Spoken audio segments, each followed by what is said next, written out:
বিশ্বের বিভিন্ন দেশের সরকারি নিয়মনীতি, ব্যবসা সম্প্রসারণ, কৃষি উৎপাদন, ঋতু পরিবর্তন কিংবা স্থানীয় সংস্কৃতির উপর নির্ভর করে নির্ধারণ হয় অর্থবছর।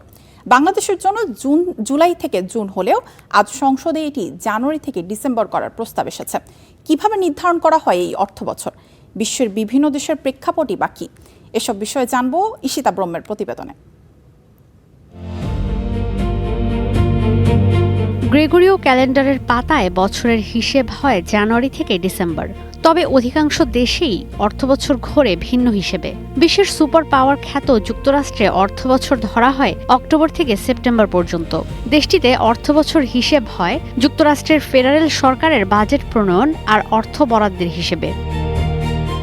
আটলান্টিকের অন্য পারে থাকা যুক্তরাজ্যে অবশ্য অর্থবছর হিসেব হয় এপ্রিল থেকে মার্চ পর্যন্ত।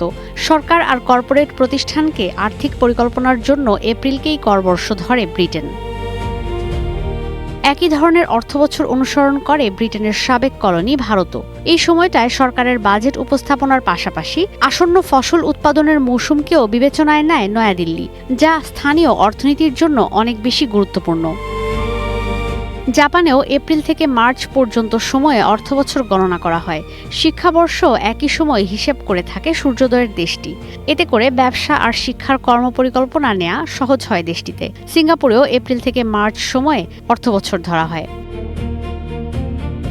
একসময় জাপানের দখলে থাকা চীনে অর্থবছর ধরা হয় জানুয়ারি থেকে ডিসেম্বর পর্যন্ত। বেইজিং এই সময়কে বেছে নিয়েছে মূলত আন্তর্জাতিক ব্যবসার সঙ্গে সংশ্লিষ্টতা বাড়াতে। বিশ্বের গ্রোথ ইঞ্জিন হিসেবে পরিচিত নতুন সুপার পাওয়ার চীনের আদলে এবার বাংলাদেশেও জানুয়ারি থেকে ডিসেম্বর অর্থবছরের প্রস্তাব আসলো জাতীয় সংসদে। বর্তমানে জুলাই থেকে জুন যে অর্থবছর গণনা করে বাংলাদেশ, তার সঙ্গে দক্ষিণ এশিয়ার পাকিস্তানের মিল রয়েছে। অস্ট্রেলিয়াতেও একই সময়ে অর্থবছর হিসেব করা হয়ে থাকে।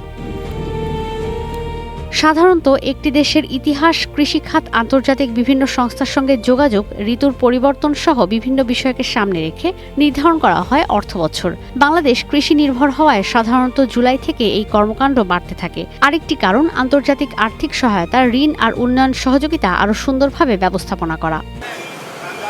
তবে জুন জুলাইয়ে বর্ষাকাল হওয়ায় বিভিন্ন প্রকল্প বাস্তবায়নে তৈরি হয় প্রতিবন্ধকতা। এতে বাজেটে খরচ বাড়ে। এই দিকটি বিবেচনায় নিয়ে অনেক অর্থনীতিবিদ ভারতের আদলে এপ্রিল থেকে মার্চ অর্থবছর নির্ধারণের সুপারিশ করেছেন। যদিও বিশ্লেষকরা বলছেন বাজেটের বাস্তবায়ন অর্থবছরের ওপর নির্ভর করে না, নির্ভর করে তহবিল ছাড়ে ধীর গতি, প্রাতিষ্ঠানিক অদক্ষতা আর প্রকল্প বাস্তবায়নে দুর্বলতা। বাজেট বাস্তবায়নে প্রাতিষ্ঠানিক দক্ষতা, সুনির্দিষ্ট পরিকল্পনা আর কার্যকারী বাস্তবায়ন ব্যবস্থার বিকল্প নেই। ঈশিতা ব্রহ্ম, স্টার নিউজ।